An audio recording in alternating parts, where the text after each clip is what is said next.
கர்த்தருடைய பரிசு நாமத்திற்கு ஸ்தோத்திரம் உண்டாவதாக. இன்றைய ஜீவ வார்த்தை நிகழ்ச்சியை கேட்டுக்கொண்டிருக்கும் அனைவரையும் கர்த்தருடைய பரிசு நாமத்தினால் வாழ்த்துகிறேன், ஆசீர்வதிக்கிறேன்.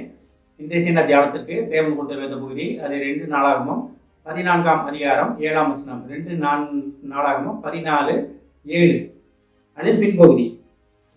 நம்முடைய தேவனாகிய கர்த்தரை தேடின போது சுற்றிலும் நமக்கு இளைப்பாறுதலை கட்டளையிட்டார். இதில் பாருங்க, இந்த தினம் கேட்டுக்கொண்டிருக்கும் உங்கள் அனைவருக்கும் தேவன் இளைப்பாறுதலை கட்டளையிட்டு விட்டார்.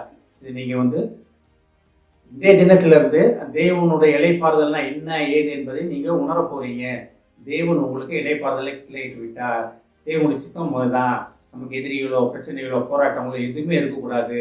நம்மளுக்கு நன்மையான காரியங்கள் மட்டும்தான் நம்ம வாழ்க்கையில் இருக்கணுமே தவிர போராட்டமான காரியங்கள், தோல்விகள், பொறாமை, எரிச்சல் எந்த ஒரு காரியமும் உங்களை அணுகாது. ஏன்னா தேவ இளைப்பாறுதல் அவர் உங்களுக்கு கட்டளையிட்டு விட்டார். கட்டளையிட போகிறார் கிடையாது. இதை நல்லா பாருங்க, கட்டளையிட போகிறார் கிடையாது. நம்முடைய தேவனாகிய கர்த்தரை தேடினோம்.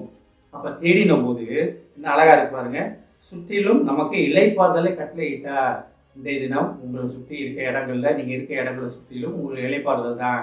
நீங்க வேலை பார்க்க ஸ்தலமா இருந்தாலும் பரவாயில்ல, நீங்க வீடுகள் இருக்க இடமா இருந்தாலும் பரவாயில்ல, ஒரு படிக்கிற இடமா இருந்தாலும் பரவாயில்ல, நண்பர்கள் மத்தியில, வேலை பார்க்கிற இடத்துல, உற்றார் உணவுகள் மத்தியில, வெளியே நீங்க போக்குவரத்துமா இருக்கிற நேரங்கள்ல சுற்றிலும் இளைப்பாறுதல். இன்றைய தினத்திலிருந்து தேவ இளைப்பாறுதல். எப்ப தேவனை நீங்க தேடும் பொழுது தேவன் உங்களுக்கான இளைப்பாறுதல் தருவதற்கு வல்லவராக இருக்கிறார். ஆனா தேவனை தேடாம கிடைக்குமா அப்படின்னா, அது தேவனை அறியாத மக்களும் இருக்கத்தான் செய்யறாங்க. ஆனா அதை பத்தி நம்ம கவலைப்படக்கூடாது. நம்ம தேவனை அறிந்த மக்கள், தேவனுடைய திட்டத்தின்படி நடக்க அழைக்கப்பட்ட மக்கள், தேவனுடைய திட்டத்தின்படி நடந்து உலகத்தை மாற்றுவதற்காக அபிஷேகம் பண்ணப்பட்ட மக்கள் நம்ம. அப்ப நம்ம எப்படி இருக்கணும்? தேவனை தேடுவதாக காணப்பட வேண்டும். தேவனை தேடினோம்னா முழு இளைப்பாறுதல் தேவன் தருவதற்கு வல்லவராக இருக்கிறார். இதே அதிகாரம் 14ஆம் அதிகாரம் 2ஆம் வசனம் சொல்லுன்னா, ஆசா தன் தேவனாகிய கர்த்தரின் பார்வைக்கு நன்மையும் செம்மையான வேலை செய்தான்.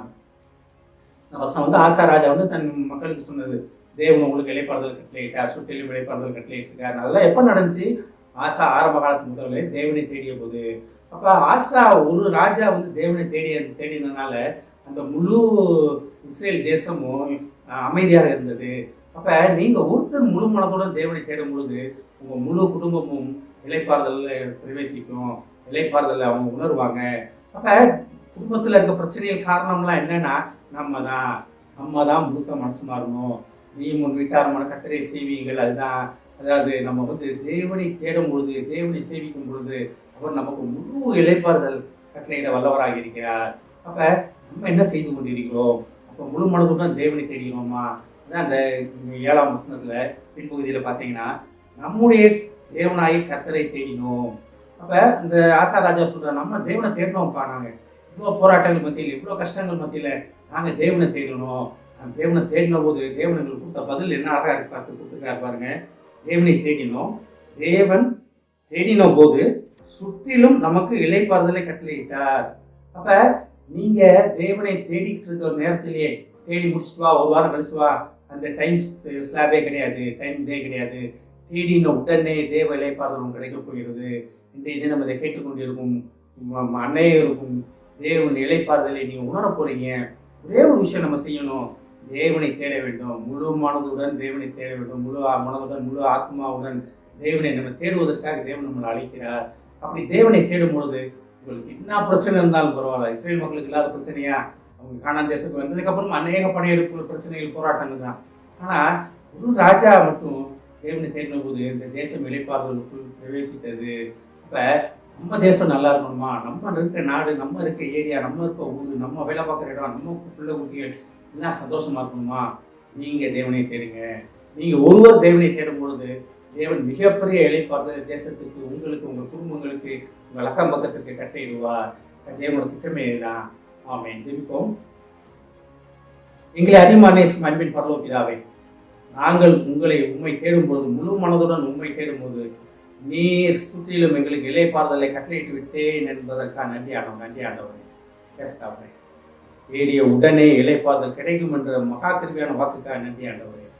நாங்கள் இளைப்பாறுதலை உம்மிடத்தில் பெற்றுக்கொண்டு நாங்கள் சந்தோஷமாக அன்னையருக்கு சாட்சியாக இருக்க போவதற்காக நன்றி ஆண்டவரை. கேட்டுக்கொண்டிருக்கும் ஒவ்வொரு ஊரையும் ஆசீர்வதிக்கிறோம் அப்பா. ஒவ்வொரு குடும்பத்தையும் ஆசீர்வதிக்கிறோம் ஆண்டவரே. ஏஸ்தவனை குடும்பத்திலே திருமணத்துக்கு கட்டிப்போருடைய முதுகத்தை தெரியணுமாப்பா. ஏஸ்தவனை திருமணத்திலே ஏகப்பட்ட நிறைய தேவைகள் உண்டாண்டவரே.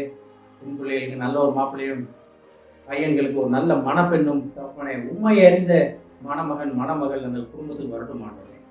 அதன் மூலமாக அந்த வாழ்க்கை அந்த குடும்பம் இளைப்பாறுதல் பிரவேசிக்கட்டும்.